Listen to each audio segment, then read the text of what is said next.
Ancient Sparta had one of the weirdest political setups in all of history. I mean, not one king, but two, ruling at the same time from two totally different families. It was an institution that honestly baffled even the other ancient Greeks. So, what was the deal? Were these kings some kind of divine rulers handpicked by the gods?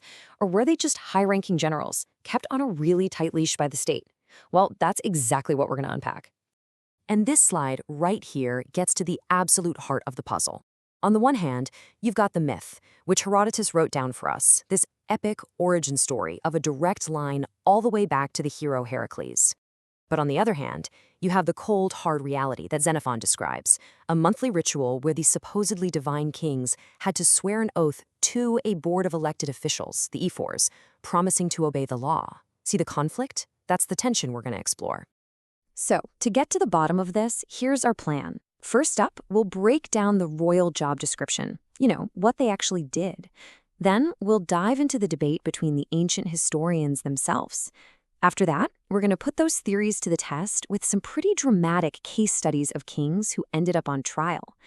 And finally, we'll reach our verdict on what a Spartan king truly was. Okay, so what did a Spartan king actually do all day? Our entire understanding comes directly from the sources, and for A-level, knowing who says what is absolutely crucial, so pay close attention to the names. Well, first and foremost, the kings were the head priests. Herodotus tells us they held these two super important priesthoods for Zeus, and Xenophon backs this up, saying their main religious job was making all the public sacrifices for the whole state. Herodotus also lists the perks, and they were pretty good. They got double helpings of food at feasts and even the skins of all the sacrificed animals. These little details really reinforce their special, almost sacred status. And then, of course, the most famous job, military commander. According to Herodotus, kings had the right to declare war, though, as we'll see in a bit, that claim is a little shaky in practice. But on the battlefield, they led from the front, were the last to retreat, and had their own elite bodyguard. And here's what's really interesting from Xenophon. On campaign, the king's authority was total. He decided all tactics, where to set up camp, everything. Out in the field, his word was literally law. But back home in Sparta, things were different. Their powers were more limited, but still pretty significant. Herodotus gives us a list of some specific judicial roles. They started out the marriages of orphaned heiresses, they were in charge of public roads, and they oversaw adoptions. Plus, they had a permanent seat on the Gerousia, Sparta's powerful council of elders. That put them right at the heart of the state's decision-making machine. So we have the job description, but how are we supposed to interpret all of that? This is where it gets fun, because our ancient sources totally clash, creating this fantastic historical debate.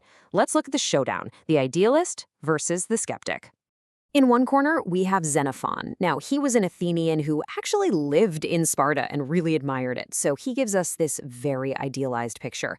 He looks at the incredible, over-the-top mourning that happened when a king died and says, see, the whole system is designed to make them look like demigods, like they're more than human. But then, in the other corner, you've got the philosopher Aristotle, and his take is way more cynical. He was writing after Sparta's power had collapsed, and when he looked at the dual kingship, he didn't see divine will. Nope. He saw institutional paranoia.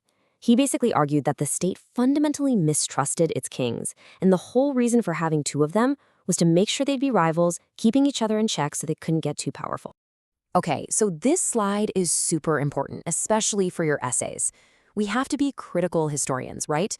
Herodotus was a curious outsider, but he sometimes romanticized Sparta.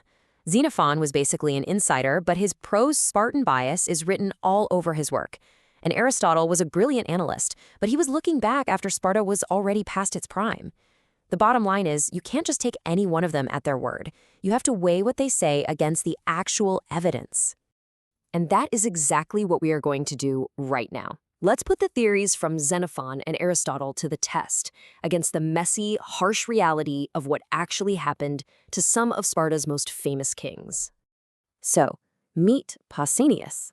Now, he wasn't technically a king, but he was a royal regent, and he was the guy who commanded the entire Greek army to that legendary victory over the Persians at Plataea. I mean, he was a national hero. But then, he started acting a little too much like an Eastern king, adopting Persian clothes, getting arrogant, and, well, the Spartan state was not amused. And this quote right here, from the historian Thucydides, is an absolute bombshell. It's maybe the single most important piece of evidence we have. He just states it as a plain fact. The E-Force are allowed to do this to a king. They can throw a king, or in this case a royal regent, in jail. This just completely torpedoes that idea of an all-powerful divine monarch and lands a huge punch for Aristotle's side of the argument. All right, let's take another case, King Agis II. In 418 BC, he had an enemy army from Argos completely cornered. It should have been an easy victory, but for whatever reason, he made a truce with them instead. When the news got back to Sparta, the assembly went ballistic. They felt he'd just thrown away a guaranteed win. So what was their response? They voted to punish him with a mind-boggling fine of 10,000 drachmas. That is an astronomical amount of money, enough to financially ruin just about anyone. This proves, beyond any doubt, that a king's decisions on the battlefield could be, and were, harshly judged and punished back home. But they didn't even stop there. They did something Thucydides says was hitherto unheard of in Sparta. They appointed a council of 10 advisors who had to sign off on any military move Agis wanted to make. They essentially stripped him of his single most important power, his independent command of the army. This just shows how far the state was willing to go to rein in a king they didn't trust. So we've looked at the job description, we've seen the historians clash, and we've walked through the harsh reality of kings on trial. It's time to pull all these threads together and deliver our final verdict. When you lay it all out like this, you can really see the tug of war that was going on. On one side, yes, the kings had immense power, especially on campaign, and their religious status made them special. But on the other side, they were clearly held in check. The Ephors could jail them, the assembly could fine them, and just having a second king around was a built-in brake on their power. They were absolutely not all-powerful monarchs. So if you're revising and you need that perfect condensed A-level definition, here it is. The Spartan kingship was a dual hereditary system. The kings were always the chief priests and the commanders-in-chief. But, and this is the absolute key, they were constitutionally limited by the power of other state bodies, the ephors, the gerousia, and the assembly. And that brings us to one final question to think about. Was this bizarre two-king system a brilliant constitutional balance that gave Sparta incredible stability for centuries? Or was the whole idea of a limited king a fundamental contradiction, a political weak spot that, in the end, helped lead to Sparta's downfall? We've looked at the evidence. The final verdict? Well, that's up to you.